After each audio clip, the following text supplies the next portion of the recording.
Hey, Slumpbusters, welcome in. It's time for episode 93 of the Slumpbuster podcast. I'm your host, Juju Talk Sports. And joining me on today's podcast is going to be Jason Aponte, the host of the Sprint Right Option podcast. Jason and I break down some of the biggest headlines coming down the draft, including Aaron Rodgers, Trey Lance, and what are the dynasty value of some of these rookie quarterbacks.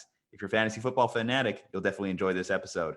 But before we do that, folks, it's time to give a shout out to one of our partners, Caveman Coffee Co. Caveman is a fantastic single source, single origin goodness from a company with impeccable taste and ethics. The people behind it are beautiful souls, and the coffee is delicious fuel for the never-ending quest to do better, be better, love harder, and enjoy deeper. Guys, I tell you, their Nitro Cold Brew is the perfect blend of energy and refreshment in the morning. Great way to start the day. But why stop there? They have their Mammoth blends, which I highly encourage you getting. They have their hibiscus teas, which are delicious. And guys, if you use our promo code SLUMP, you get 15% off your next purchase of any of these fantastic products. CavemanCoffeeCo.com, promo code SLUMP. Guys, don't be a chump. Use promo code SLUMP and get yourself a case today. Anyway, guys, it's time for the show. Juju Talk Sports, Jason Aponte, episode 93. Let's get it. Let's bust the slump and let's enjoy.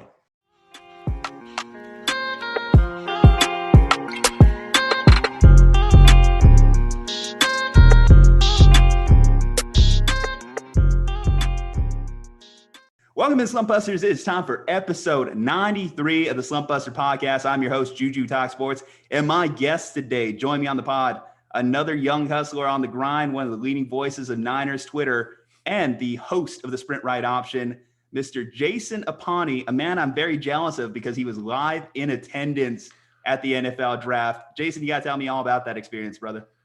Well, first off, thank you for having me, man. And, I appreciate you saying that I'm one of the leading voices. I would put a lot of other people ahead of me, but it's really nice to hear someone else say that. So I really do appreciate it. And, honestly, after a year of getting like my first official press credentials to actually be, around the draft and around the experience, it was an amazing time, honestly. Something I like, as a kid, I always thought about, wanting to do. And now these sort of things are happening, and it'll never get old, and I'll never take it for granted, I guess. So it was an amazing experience, especially with how high profile this draft was going to be based on where the 49ers were going to be picking. It was electric, honestly. It was an amazing time. Oh, of course. And man, gotta give yourself some credit here. You just crossed the 4,000 follower mark, huge platform right there. I've seen you interact with Grant. We both interacted with Grant. He's obviously one of the big leading voices as well. Mm-hmm. And yeah, I think just the doors that you've opened up for yourself, man, you are doing a great job. And I always love your opinions. Now, hopefully we could get one day strive for the following that East Bay Chris has on Niners Twitter. But, Grant's killing it with that burner account. Yeah, honestly, I love Grant. He's given me a platform, and I love interacting with people in a fun way. So like you said, they have a lot of fun with it. I try to as well. The day that we stop discussing sports and it's not fun anymore, or the day that we're discussing sports and it's not fun anymore, then why are we doing this? So, I mean, that's a lot of what I incorporate into it, honestly. And, I learned a lot of that from a lot of the funny people on 49ers Twitter, like East Bay Chris and Grant himself. Exactly. We got to clip that one so East Bay Chris knows we gave him some love here. But I don't know how fun it would have been had we heard on the draft day stage Roger Goodell come out there and say, and the San Francisco 49ers select McCorkle Jones out of Alabama. I know that was one of the big debates on the platform the last few weeks here, leading up. Kyle smoke screens left and right. And I just got to give it up to the front office here. The fact that they could keep their lips just closed so tightly that they'll just let the media run with that rumor. What do you think about the performance by John Lynch and Kyle Shanahan to fool everyone up until draft day? Well, they did an amazing job. And when they say 49ers don't leak, it's clear, obviously, that they don't. There was, that's what we basically had been maintaining the entire time, was less about, okay, we know it's not Mac, to nobody knows. And I think that's really what gave me confidence that it wouldn't be Mac Jones, especially when you dissect what the team had said, what John Lynch has said at the press conference, what Kyle has said at the press conference. The more and more you just listen to what they said, it just pointed you right to the direction that it wasn't Mac. So it didn't give the pick away, but it also let you know that it was never him, honestly. So again, when we talk about the speculation that was drawn around it, it was more based on the idea that people still believe that Kyle Shanahan's favorite prototypical quarterback is Kirk Cousins, and nobody comps to Kirk Cousins like Mac Jones. So that's why if that press conference that they had before the draft felt a little testy, I think it was because either one, Coach was tired of hearing, everybody saying that they know, especially when it comes from somebody he's really close with, like Chris Sims and other people who are respected in the industry. But two, I think it's more about, it's more about that. And the second thing is just, they don't like the idea of anybody knowing what's going on with their pick also. And, one more thing, not to, go full conspiracy theory on you. The NFL, I'm all for it, man. I think the NFL really wanted them to keep it under wraps. So think about it. The talking point across the league, and not just with 49ers fans, with everyone, was who's going to be taking a third. Is it going to be Mac? Is it going to be Fields? Is it going to be Lance? What is it? And that's the thing that was driving ratings. The Oscars had a downtime when it came to ratings, and this was the second most watched NFL draft of all time. That should let you know that the NFL, played a little bit of a part in it. They also, made sure that they let people know not to leak the picks anymore. They wanted real drama, and they got it, honestly. And that all came from pick 3. So when the 49ers are there at pick 3, it's big TV, and the NFL capitalized on it. So, to answer your question more than anything, the Mac Jones stuff was to drive content. You and I, we create content. We've got to find ways to create content. Well, those guys in the media, they've got to find ways to create content as well. And nothing creates content like something controversial, like trading up to 3 to get Mac Jones, who a lot of people didn't even have in their top 12, top 15 picks. So, if you go in there and you say, hey, I think it's Fields or I think it's Lance, that's boring, because it seemed like that was going to be the answer one way or another. So, just when it comes to the media thing, I just want people to understand that, yes, we're content creators, but they are as well, too. They're just on a grander scale, and they have to generate those clicks. They have to generate those talking points. So it's not just us, honestly, that was running with it. But yeah, it was a lot of speculation, and, and at the end of the day, it was kind of funny to hear Colin John after the draft say, man, it was funny. I don't know where that started from, but we weren't going to stop it either. So it was good. And people always ask you, why did they have to do that? It's because you don't want anybody to know who you're coveting. If Kyle Shanahan says he covets a quarterback, then other people are going to take a look at him, i.e. the Jets did too. So it kind of behooved them to not to talk about it at all. They did a great job, phenomenal job keeping it under wraps. I will buy into that theory, just given if you look at this draft too, not a lot of drama in it, especially at the top. We've known Trevor Lawrence was going to go number 1 for the last 3 years. Yep. So when the Niners made that big decision to trade up all the way to number 3, just let the speculation train keep on running. And it was a lot of fun leading up to the draft. I think the proof is in the pudding, seeing where Mac Jones officially did fall, how far he would have slipped if the Niners didn't select him at 3. Obviously, we know that was 15. He wasn't getting past Belichick. So that's why I think it would have been obviously a huge reach if they did decide to go with Mac at that spot. And I'm glad to hear that, Kyle did go against the grain, that logic that everyone's kind of put him into this cookie cutter. I have to get Kirk Cousins. I have to get Jimmy. I have to get Glenn, Matt Schaub, whatever it may be. I'm glad that they broke that mold there. Now, I think the second part of that question, though, is Trey Lance, this guy who has one season in the FCS, full season as a starter, versus not just Mac Jones, but then a Justin Fields who's been proven, played in some big-time games, played in some games that Trey Lance couldn't even think of at the quarterback position, specifically when you look at the offers he was given. What did you think of the Trey Lance versus Justin Fields comparison at 3? I think that shocked a lot of people as well. Yeah, and I was pretty vocal with my love for Justin Fields. Still love Justin Fields. Hope he does amazing in Chicago, and I think he will. Honestly, I think Chicago got themselves a really good one. I myself, saw somebody who was as proven, like you said, proven, accurate at all 3 levels, been in big games, toughness. I thought that Kyle would be drawn to his toughness more than anything. You think about the years and Jimmy Garoppolo being injured so much, that he covets somebody who can bounce back from an injury and not be gone for long extended periods of time. The kid cracked his ribs and then outdueled the Golden Boy in a game that nobody ever wanted to talk about. They wind up losing to Mac Jones in Alabama, but I wouldn't fault Justin Fields for that. The defense couldn't stop Alabama. Alabama has a bunch of, how many guys did they have going the first round? 3 or 4. They got an all-star team around them in a pro-style offense. So, for me, I had Fields over Lance. But when I first dove into my quarterback evaluation process, which, by the way, this is the first year that I've ever done this, especially being that I was able to finally get my hands on all 22, especially considering that 2019 all 22 is very hard to get, which is all of Trey Lance's tape. Basically, it's not 2020. There was only one game in 2020 that he played. I fell in love with Trey Lance in the beginning, right away. You see the Shanahan concepts. You see the pro style offense. The smarts, I think, is what really put him over the top on top of all those other things. You know, like he can call out protections left to right, runs all those same RPOs, those bootlegs, those Shanahan leaks, all those concepts are there. So I think that, you know, obviously the physical tools are there. You know, Justin Field and Trey Lance are huge men, you know, obviously very fit.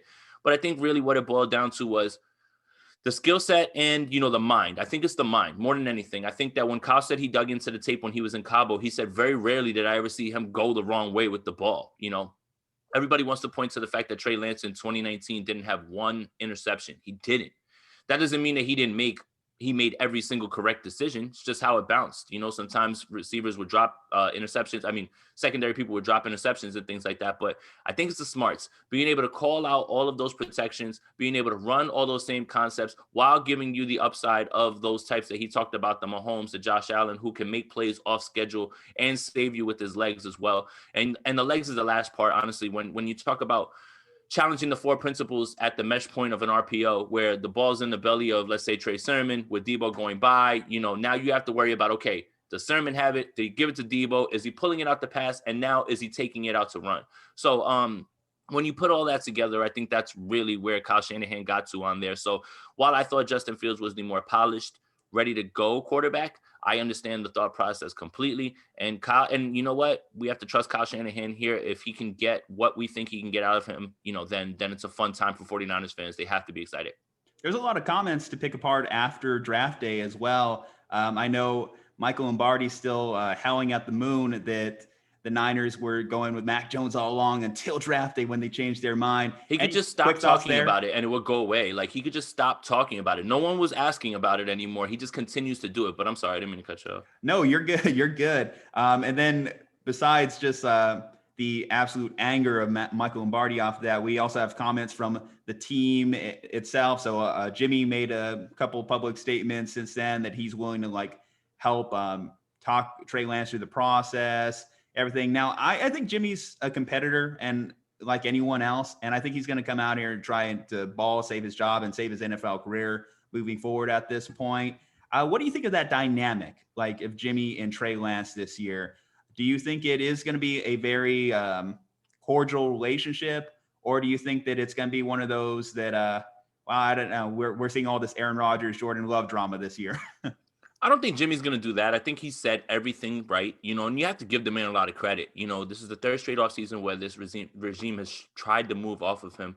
And, you know, drafting a quarterback there kind of just means that your time is up. He was actually a part of that when he was drafted, you know, and Tom Brady was being talked about as, okay, declining, big contract, things like that. So he, you know, Tom Brady was uncomfortable with it. And Jimmy's been in the room when it's been uncomfortable like that. He's done nothing but so far say all the right things, be the consummate professional. And that's what you hope, honestly. And I think he will. And if it's true that he was the first person to reach out to Trey Lance, good for him. Good on him, honestly. As of right now, what I see as it playing out is I see right now, you can probably pencil in Jimmy at starting week 1. Based off of the idea that, you know, once you see what Teddy Bridgewater fetches in a trade, you know, as far as a 6th rounder, that's not really what you want to give Jimmy Garoppolo up for, even if you get a 5th or a 4th, right? Especially when when there was rumblings of wanting a 1st round pick, you know, for Jimmy Garoppolo. My hesitance towards this situation and why I feel, you know, that you need to rip the Band-Aid off at this point. Either bring in a backup who can, or someone who can start for a little bit while Lance gets going, or just throw Lance in there.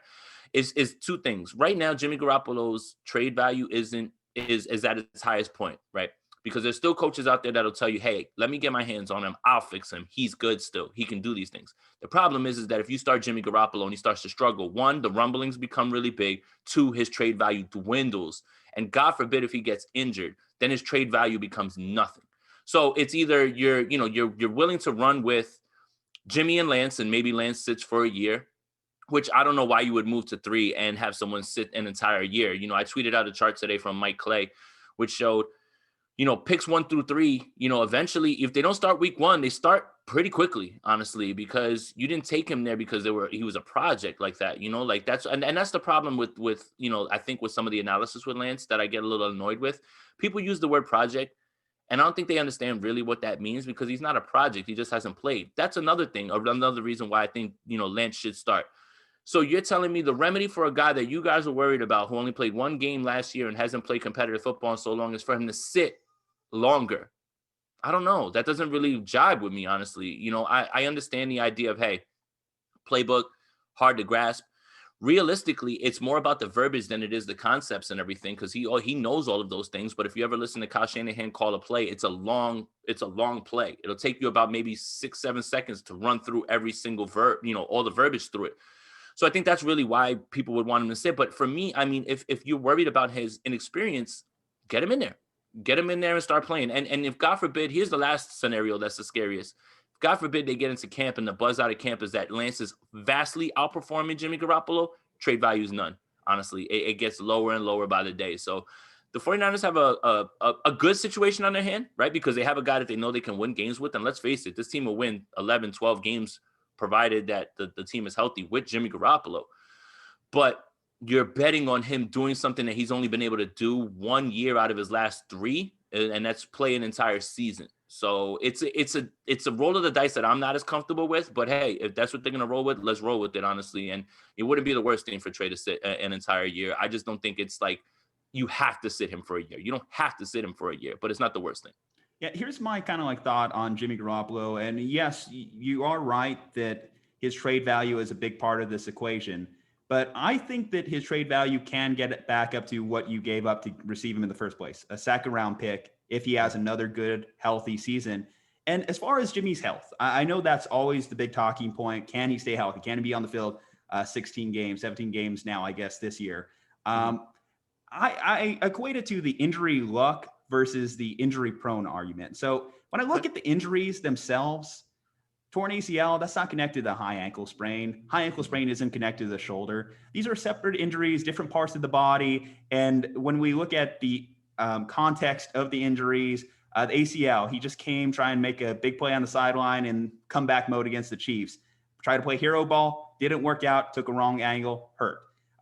The high ankle sprain, the initial injury itself, guy went low on his legs, hit him in the wrong angle, and that's just kind of like what happened. Now there's the argument, could he have got out there later in the season? Well, he did try to come back. He did try to come back and re-injured it. Did we really need him to come back in week 15, week 16 to prove a point of his toughness? I really don't think that that's fair, unless he's still dealing with that high ankle sprain into this year. And then that's when we really just start talking, like, in my mind, at least, injury prone, like this is a reoccurring injury and it's not ever going to get better. That's kind of like how I think about it. I think like a player like Keenan Allen, right? In his first couple of years, had a multitude of injuries, but considering that none of them were related, like a ripped kidney isn't related to his torn ACL, I think that that's kind of where I draw the line as far as the injury. And as far as that dynamic, so adding fuel to the fire today, Jed York actually made some comments about potentially Trey Lance sitting 2 years. Now, I believe that there is an equation where Jimmy Garoppolo could, in theory, be on this roster in 2022. I think it would involve a lot of wins and a couple playoff wins to do such. A Super Bowl. Yeah, exactly. Do you think that you think the only way Jimmy's on this team in 2022 is a Super Bowl? Would you put that? Yeah, I think so. I think it has to be that, honestly, because, let's say this, and I agree with you actually about the injury prone, injury luck thing, right? Bottom line is whether it's luck or prone, he still finds a way to get injured. That's the thing. So like what I think about it and how I think about it is range of outcomes. Okay. So is there a world where Jimmy plays up to his 2019 potential? Sure.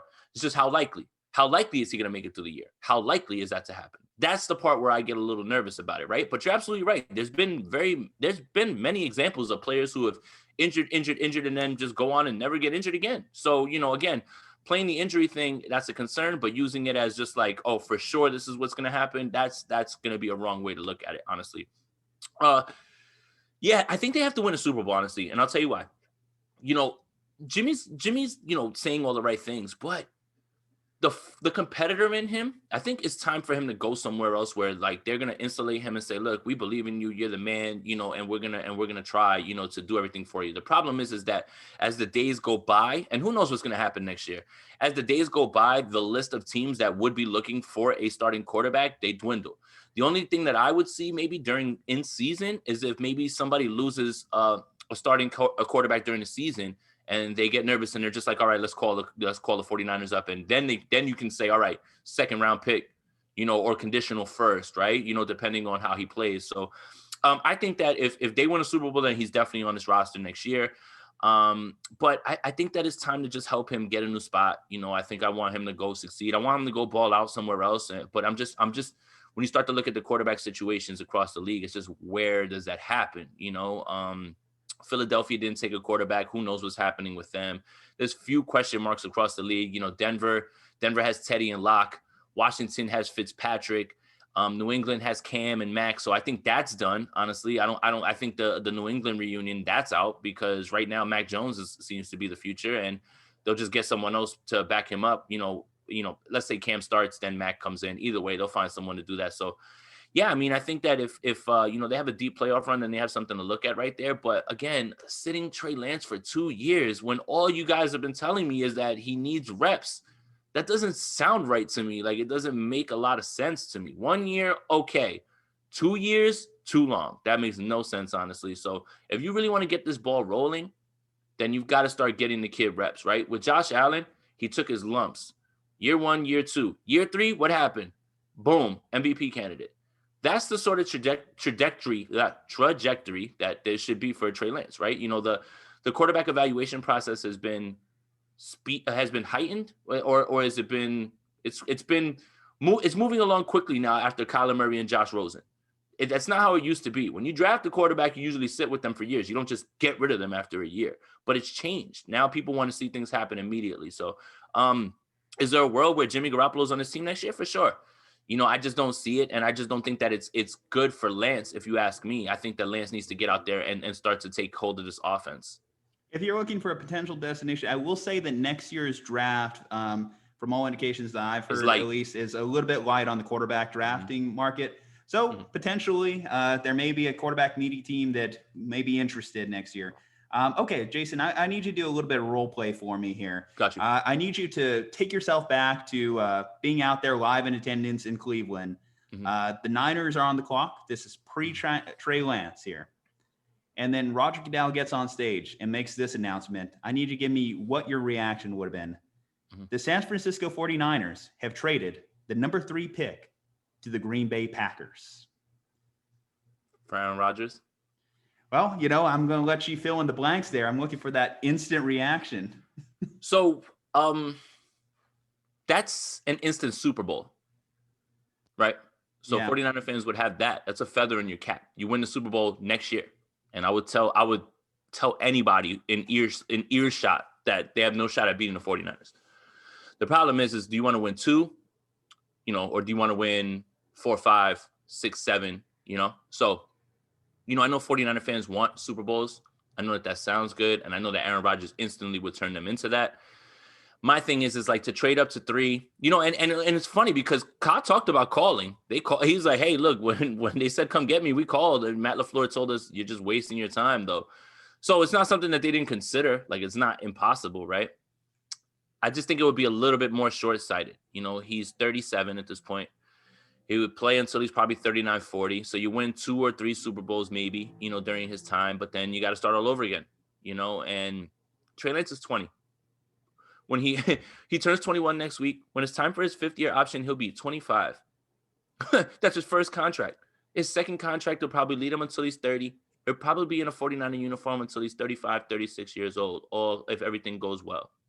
So I don't think you can turn down that sort of stability at the quarterback position, even if it's still not perfect, because let's just face it, there is a world where Trey Lance doesn't work out. Let's just say, this is the league. It happens. There's been, people who can't miss that don't wind up panning out. I don't think that's what's going to happen with Trey Lance, and I'm not trying to be negative. I'm just trying to tell you that, that's something that could happen. So, your instant reaction is, hey, 49ers are going to win a Super Bowl, but then you're back to square one a few years later. And I think that's where I would have the hesitance with it. It's like, okay, let's win these Super Bowls, but you're going to be back in the same boat, in a little while. But 1 Super Bowl is better than none, or 2 is better than none. So I guess 49er fans wouldn't have been so against it. But I hate the idea of the older quarterback now. So it's just like, hey, win 2 or win 5. And that's really what they should be looking for. So, I would have accepted it, but that's not what I would have wanted, honestly. Well, there's a certain segment of Niners fans that if you talk to based on last year's offseason, that was the thought process in Jimmy versus Tom, right? Mm-hmm. Like, hey, we probably have Jimmy for a few more years, at least, Tom, we maybe have 2 years. Granted, I will say this, as far as that thought process, I don't think the Niners would have won the Super Bowl if Tom Brady was on this team, to be honest. If the injury still held up, maybe you could say like Tom has some sort of weird godlike effect on this roster where They make everyone's the high playoffs. ankle. Where everyone's high ankle just held up, where everyone's just ACL didn't tear. Bosa wasn't on the field at that moment. But hopefully that player evaluation thing that John and Kyle said that they've been working on pans out with that grading process. But that brings me to the Aaron Rodgers drama really as a whole that I want kind of like dive into. So the last kind of like thing relative to the Niners is there's a thought process that they may be accused of tampering in the scenario. Do you think that that's a realistic possibility? Because there was talks that they had been texting the Packers on Wednesday, where really the news didn't break until Thursday. What do you think of kind of like that storyline there? If there's any team that would want to knock the Niners on tampering, I think it would be the Packers. Yeah, I mean, the only problem is that because they didn't reach out to their representation, I don't think they really have a leg to stand on. So there was someone in his camp, I believe, that got the word out to the 49ers, but that doesn't make them the agent. That doesn't make them anybody who is, connected to the team or Aaron Rodgers. So that's why they'll have an issue with the tampering, I believe. Once you get the word, there's nothing wrong with calling the team. You can call the team and say, hey, is Aaron Rodgers available? They'll just hang up the phone on you, but that's not tampering. So I think that they're just going to investigate it because they believe that maybe Rodgers' people, maybe his agent, somebody like that was doing something like that. They never gave him, they never requested him, they never gave him a request to look for a trade. So, that's something that's different. But, I think they just want to make sure that there was nothing going on that was rotten with like Rodgers' agent or anything like that. But there's nothing wrong with like, let's say, a friend of Aaron Rodgers, floating a message over there, to them, it's going to be really tough to prove. So, yeah, and I think that's just more about the Packers just being upset that, this is going on with them now, and this is going to be an ongoing thing, which, if you want my prediction, I just believe he's not going to be playing anymore. Aaron Rodgers will just take his ball and go home. Yeah, I think so. I really do. I really do. Honestly, he's got enough money. He's 37. He doesn't really have much to prove to us. We all know that he's one of the greats. It just would be a little bit of a shame to just have him walk away with one Super Bowl, thinking about how we consider him. But if he doesn't get moved to like Denver or the Raiders, I don't think he's playing this year. I think he'll just go take his ball, go home, and go, host Jeopardy. Honestly, that's just the way I look at it. Honestly, he has enough money. He's good. Like he doesn't always strike me. He doesn't strike me as a guy who's going to sit there and be in a bad situation like that, or a situation that he doesn't want to be into for too much longer. So, do I think there's going to be anything to the tampering? No. But my prediction also is that I don't think Aaron Rodgers is going to play another down in this league.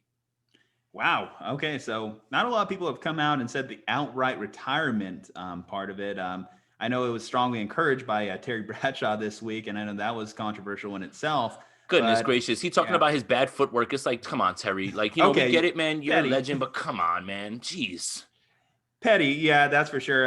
But when you have a golden arm like Aaron Rodgers, yeah, footwork. Okay. Yeah. Okay. Whatever. But that's an interesting thought process there. Like he has enough money. He can just go anywhere. At this point, with kind of like how the trade rumors and everything kind of came out, it was odd that it was right on draft day, because I feel like that didn't give a lot of teams the opportunity to really make a move or make something happen. When you look at his list, though, let's see. So he's noted the Raiders potentially, the Broncos, and the Niners. We know the Niners aren't happening. So really the only two options are those the Raiders and the Broncos. If you're the Packers, though, do you try and appease this? Do you try and make this work? Because I feel as though they're kind of like boxed into a corner here, aren't they? Yeah, and that's my point. That's why it's too far gone at this point. You can't appease him, right? Even in this draft, if you really, really wanted to do something for him, get him a receiver. You got him Amari Rodgers, who I loved, and we saw him in Mobile. He was amazing, but that's not going to be enough. They took a cornerback in the first round, like almost just like, yes, you're asking us for a trade, and we still don't care. We're not going to do anything to appease, like at all. And that's the thing. It's, so I saw something come across, right? The Bears contacted Andy Dalton before they drafted Justin Fields. The Bucks contacted Tom Brady before they drafted Kyle Trask. The Packers did not inform Aaron Rodgers that they were going to be taking Jordan Love when they needed a wide receiver at that spot. the disrespect, I don't know what's going on. I don't know if, there's rumors that, maybe he's surly, that maybe he's like a malcontent at times, but he's just so good that you just got to kind of put up with it. But I just think it is so far gone at this point. It really is. It's just they continue every move that they make. It continues to be like another like little middle finger to him almost. Like, yeah, we don't care that you're unhappy. We don't care that you want another receiver next to Devontae Adams because they really don't have anybody reliable. We're not going to get you another weapon. We're going to draft a running back in the second round. Here's what's baffling.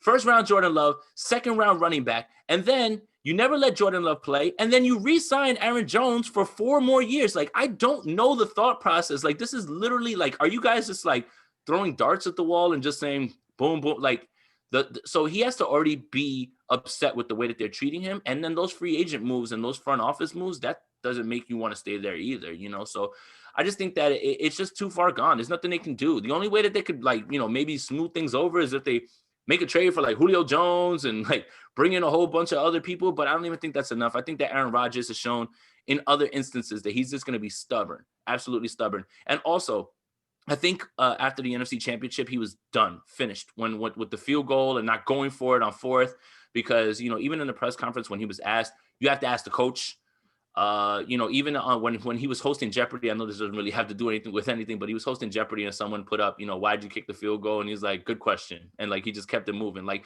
that seems to be something that, yeah, I thought that was pure meme. I had no idea that was a real thing. That was a real thing. Yeah. That clip is floating out there. So, yeah, I mean, it's just funny to me, honestly, that when you look at him and you look at his press conferences, like that last one, that exit press conference right after the NFC Championship, for me, that kind of felt like the last nail in the coffin, where he was just like, man, this guy was the MVP.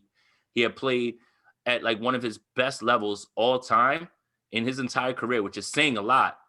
And they still didn't trust him with the fourth down to get them to the the promised land, and they basically gave away the game. So yeah, I mean, I think it's done. It's too far gone. I'm not certain how they could appease him and fix this. So better chances playing in 2021, Deshaun Watson or Aaron Rodgers? Ooh, man, neither. Goodness gracious, man. I don't think either play this year, honestly. I really don't see how it happens. I mean, Deshaun Watson probably has a better chance because I'm not going to speculate on what's going on with him. No, not asking you to. I know that's just not a lot's come out there. Right. And I just think that if there is a way, that, maybe this is settled in civil court, then he can come back. But then that doesn't mean that Goodell won't put him on the exempt list or anything like that. So, but I mean, if I had to choose, gun to my head, maybe Deshaun Watson, but man, I don't like either's prospects of playing this year. I really don't, man. The league is going to be missing some really, really big, high profile stars if all these things happen, unfortunately. That division would be so insane, though, if he did go to Denver. Think about that. Patrick Mahomes, Aaron Rodgers, even Derek Carr and Justin Herbert in that same division. Like, wouldn't that just be the nightmare quarterback? Who's winning that? We'd get Mahomes, Rodgers twice a year. Most of the time, probably big games, because Denver and KC, that's a bloodbath, those games. Yeah, that would be amazing. Also, get Aaron Rodgers out of the NFC. I'm with it. Get him out of here. Get him and somebody get Russell Wilson out of the NFC, and let's really have some fun now. I don't know. I'm okay with him being in the NFC. The Niners seem to love him in the playoffs. I'm just saying, that might be a shot there. That's true. That's true. Okay, Jason, I know you actually you also run a fantasy football podcast as well, correct? Yeah, I do. That was my first love. That's how I really got into all of the content creating. That was the first thing that I did. Fantasy football has been a huge passion of mine. In fact, I'm in a draft like right now as we speak. Dynasty? It's just straight up like an obsession, and it's how I really got into learning things. And I know that the fantasy football community gets a lot of hate for liking stats and stuff like that, and that's fine. We play a game, but I think that fantasy football gave me an ability to understand roster construction and understand who's on everybody's depth chart, because now I understand who plays what role. I learned a lot about play calling and what styles people are, because you have to draft people based on like their opportunity, right? And things like that. So while fantasy football players get a lot of hate, they do a lot of research. And that's how I was able to, retain a lot of information on everybody in the league, because you have to have a leg up in a lot of these high profile leagues. So yeah, fantasy football is my first love. And it's what got me into, discussing the 49ers in this way. But it'll always be there for me, and I always love fantasy football, always. Oh, I completely agree. My dad showed it to me at age 7. Before then, only Niners, only cared about the Niners. But the second I got a chance to, in my first draft, take Frank Gore in the 3rd round, That kind of like set me up for life there. And yes, you're right. Like I wouldn't care about like the third string rookie running back on Jacksonville had I, not fallen in love with fantasy football. And that's why I'm kind of curious coming off the draft, like obviously we have these new names and new places, leads to a lot of opportunity, which is talent opportunity. Tell me, who out of this first round quarterback class will be the quarterback you're going to want in 3 years on your fantasy team? Are we talking about dynasty or are we talking about redraft? You know what? Yeah, let's go with dynasty here because I think that we don't get a chance to talk a lot of dynasty on this show. So yeah, I'm curious your thoughts there. So dynasty is pretty easy to pencil in Trevor Lawrence 1-1, right? But there is a discussion that needs to be had about Justin Fields being the 1-1 and Trey Lance as well. I think that Trey Lance has firmly put himself in as the number 2 quarterback behind whoever you want in number 1. Now the number 1 discussion gets very, very it's tough. It's not as easy as everybody makes it seem like it's just straight up Trevor Lawrence, right? Now let's think about it. Trevor Lawrence is about to walk into a team that, let's just face it, right now doesn't have a lot of talent, okay? Justin Fields, if he gets to throw to Allen Robinson, who is one of the most underappreciated wide receivers of this generation, and he gets paired up with a play caller who's pretty good in Matt Nagy, and he can do a lot of things down the field with the ball. So, for me, I think that I'm going to take the safe route and say that it's Trevor Lawrence, but there's a big, big discussion to be had whether Justin Fields is number 1. But that doesn't even make one of them number 2 because I still think it's Trey Lance. I think that if you talk to anybody about any of these quarterbacks, it's where would you want your quarterback to land? And I think no questions asked, everyone would want their quarterback to land with the San Francisco 49ers. It's the perfect situation when you put that rushing floor that Trey Lance is going to have on the table, right? That's for me what puts him at number 2, firmly in the number 2 discussion, because rushing floor gives you about 7-8 points off the bat. If he scores a touchdown, then you're set. And now you're talking about adding on passing. Yeah, it's too hard to ignore. I don't see the Bears using Justin Fields as a runner because you want to protect your guy. With Trey Lance, that's something that's part of his game. So you've got to use that for him. So Trey Lance is probably going to be my 1-2. But 1-1 is a good discussion. Whoever is not the 1-1, I think slips to 1-3 for me, if that makes any sense. I know that that doesn't really make sense because I'm talking about 2 guys being so close, and that means just one of them drops down. But I think that if you're taking Fields first, then I think I drop Lawrence to 3rd.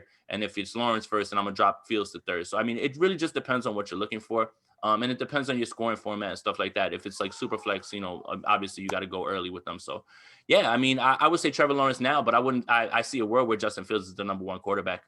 Yeah, it's fun to notice that variance on Trey Lance. For example, in redraft, I have him as actually the 5th at 5 out of 5 there, whereas I have him actually as 2 in my dynasty rankings because you're right. Trevor Lawrence, there can be an argument for 1v1. Why I think I'm so comfortable putting him in the spot is because I think aside from his upside, aside from his Peyton Manning level, Andrew Luck level upside, I think that his floor is going to be high enough to keep him above some of his other competitors, where I think that it's possible that Justin Fields could have more ups and downs. Like, let's say he loses Allen Robinson. Do the Bears necessarily have the ability to replenish the cupboard there at wide receiver?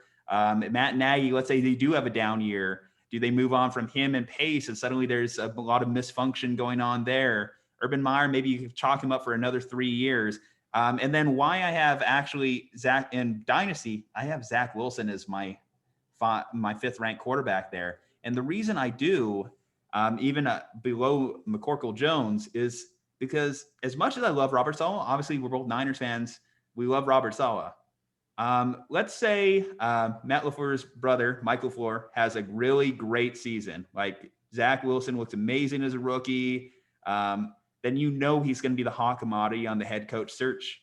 And then that means Zach Wilson suddenly has this equation where he's 2 coordinators in 2 years. And then let's say his next coordinator either doesn't live up to expectations or does have another good year. Then he's gone. Now we're up to 3 coordinators in 3 years. All while, Robert Saleh, as much as I love his energy and enthusiasm from the defensive side, I don't think that he's necessarily built to coach up a quarterback. And that's my concern as far as him long term. That's a valid concern, honestly. And that's the thing. Here's the other thing too is not just the offensive coordinator leading. Like as you can tell, when one person leaves, they take a bunch of people with them. Like that's the MO, right? So there could be, and everybody wants a piece of the Shanahan tree, right? They always want to get somebody like that. So that's a very valid concern. Let's say that LaFleur does take off this year, and next year people want to either hire him as a head coach or their OC somewhere else. The only thing that I would say, like just in, to retort to that, is I think that Saleh would get somebody who's still in that same, I guess, the same Shanahan mold. Like they have they're all friends. So like when one of them goes, they take a bunch of them, but they can always pull from other places as well too. So I mean, that's a really interesting point. Like nobody ever really brought that up to me. And that's something that I think is a very valid concern about, another coordinator, another time and everything as well. They've got weapons around him now, finally, Mims and Elijah Moore and Corey Davis. And I love Michael Carter. No running game though. That's my concern. Michael Carter is gonna take that backfield over pretty quickly. It's Michael Carter, LaMichael Pirine, and Tevin Coleman, who we both know. That's it though. That's it. So I expect Michael Carter to get the lion's share of things and actually do more in the passing game than either of those two. Tevin Coleman is gonna see the field because he's good in pass pro and he's familiar with the scheme. LaMichael Pirine, we really don't know what he is yet. Michael Carter was somebody who, when we're in Mobile, he was just, oh my goodness, he's a draft crush of mine. I was so happy to see him get there because now while I'm here in Jersey, I get to watch him a lot more now and keep tabs on him and Saleh. So, but that's a really good point, honestly, about the coordinators thing. I never really thought of that. Yeah, and then the last quarterback that we didn't really even touch on, like Mac Jones, the reason I think I'm not going to put him dead last is I do think that he ended up in the right system. At the end of the day, I think he ended up with his skill set, perfect system for his talents, that even if he's not, he's going to be kind of like that Andy Dalton of fantasy, where it's like reliable fantasy points, just kind of like those little check downs, dunk offs. I don't think I know people have equated him to Tom Brady. Obviously, that's unfair, and that's just not realistic as well in my mind. Could prove me wrong, but this is not a thick boy fall coming up for Mac Jones. And it's funny. I just got my first share of him in a 14-team Dynasty league, and I think I was picking 5th, and it was super flex, so I had to at that point. I feel good about it, honestly, because like you said, I think the misconception when it came to us not wanting Mac at 3 was that we think that he's a terrible quarterback, and that's not the case at all. It's just, again, what you spent to move up to 3 to get him is the part that I think a lot of people had problems with. But I think he's going to be a fine quarterback, especially for fantasy football. And when you think about what they're going to do with him, they're going to run the ball, but he, is going to be a guy who's going to command the offense. He's going to get the ball to, Jonnu Smith, Hunter Henry. Those are 2 tight ends right there that are top of the league. And, Kendrick Bourne, we all love. Nelson Aguilar, they've got some people over there, and never underestimate what McDaniels can do with him. So, I think it was the perfect situation for him and for fantasy, honestly, for him. You don't want him to be the guy that has to lead the offense, or uplift the offense. But I don't feel like he's going to need to with the Patriots just because he's going to be around a good team and great coaching. So, yeah, I mean, I agree with you, honestly. I think that Mac Jones does have a higher floor than Zach Wilson, even if Zach Wilson's ceiling is out of this world because of some of the throws he can make. Oh, yeah, that rolling to the right and, the just down throw. Like, if he fell to 3, I think that would have been an interesting one. That would have been an interesting one. Would they have chose Wilson or Lance? I think that would have been an interesting discussion. Because I think that in a way they had already written off Wilson was going to the Jets. So I would be curious to see how much research they did into him, because obviously they had to know a little bit what the Jets were going to do from the get-go, right? Because that's why they got to 3. Exactly. So I think that it was just a given. Either way, Jason, again, thank you for coming on the show, brother. Like, I think we've touched on a lot of subjects here. And with that said, one thing that we always like to ask our guests, because we're on a show where we talk about like our favorite sports movies, our favorite sports television shows. What is your favorite all-time sports movie, Jason? Ooh, man. I wish I would have had some time to prepare for this. Oh, no. We got to shock people. Shock and awe. All right. That's our routine. So here's how I'll do it. I'll break it into the 3 sports that I like, okay? Baseball, Major League One. The perfect blend of actual baseball with comedy, right? And it was a good way to look into, the locker room and those dynamics and how crazy it gets, like guys sleeping with each other's wives and stuff like that. Like I love it. I think it's one of the funniest movies I've ever seen, right? Basketball. This one really, really gets tough, but this one is really close to my heart because my father went to Indiana and it's Hoosiers. with Gene Hackman. I know that that's not a popular one. You can go to Above the Rim. You can go to, anything, honestly. There's so many great basketball movies, but that's the one that really hits me because, my dad, went to Indiana University, and that's also part of the reason that I became a 49er fan. Well, not part, the reason. While he was there, Joe was at Notre Dame, and he followed them, and I liked him. But yeah, Hoosiers is basketball and football any given Sunday. Any given Sunday is probably the closest that you'll ever see on a silver screen to the NFL experience. Guys taking IVs, guys doing steroids, all that stuff. The locker room turmoil with a quarterback who's starting over a legend. The pressure from the front office. That's probably the movie for me that gives you the best idea of the NFL experience. And it was done in such a it was such a well done movie that it's whenever it's on TV or whenever I find it on Netflix, I've got to pop it on. So that's a good question. I'm glad that I was able to at least break it down into those three. It's hard to just pick one. Oh, yeah. Actually, I think that you gave the most detailed breakdown of your sports movies we've ever had of any guest on this show. And I'm all for it. Hell, you won me over at Major League. Once you said Major League, I'm like, this guy's my guy. This guy we're going to have on like plenty more times in the future. Absolutely, and Jason, so I mean, with that said, obviously we want to continue to grow each other's audiences here. So I want you to educate the people. Tell the people where to find everything Jason Aponte.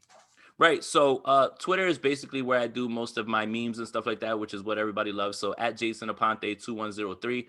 YouTube is really where all my content is when it comes to fantasy, sprint right option, all those things, the live shows, those roundtables I like to do. So you can search Jason Aponte on YouTube. The link is in my bio as well. And, Sprint Right Option podcast with my guy, Andrew Pasquini, recording our new episode tonight. Two Skinny Dudes I do with Jared Bailey. So, a lot of work on the YouTube, honestly. YouTube is where you'll find most of my content because, I'm trying to get into a mode of every single day. And also you can catch me Thursdays at 4:00 my time, 1:00 Pacific time with Grant Cohn on his channel for 49ers Coast to Coast. So yeah, Twitter's probably the best place for you to keep up with me, but my YouTube channel is where, if you're looking for all the content, that's really where it's going to be. I like how you mentioned the two skinny guys because on Twitter, I noticed people were having a little fun with you on Photoshop. Making you out be a little slender man there. Thanks a lot, Kyle. Thanks a lot, Kyle. That's Kyle Breakwitz, and he it's funny. That's what I was telling you before. It's just like I love to have a good time, and that stuff doesn't bother me at all. Honestly, those Photoshops, they make me laugh so much, honestly, and they did so much for the brand because you can't be one of those guys that takes this too seriously. Honestly, we're just We're talking sports. Like, if it's not fun, then why are you doing it, honestly? So I just feel like people get lost in that. Yeah, like we need to be serious, and you do want to be taken seriously. You want to make sure you have credibility, but also remember that this is supposed to be fun, and it's never supposed to look like a chore.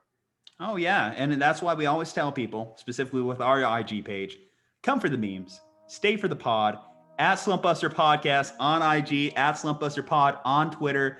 Don't be a chump. Use promo code SLUMP and save 15% off. Plus shipping and handling at cavemancoffeeco.com. Make sure to subscribe to Jason's channel. And guys, I want you to stay safe, happy, and healthy because we'll see you next time.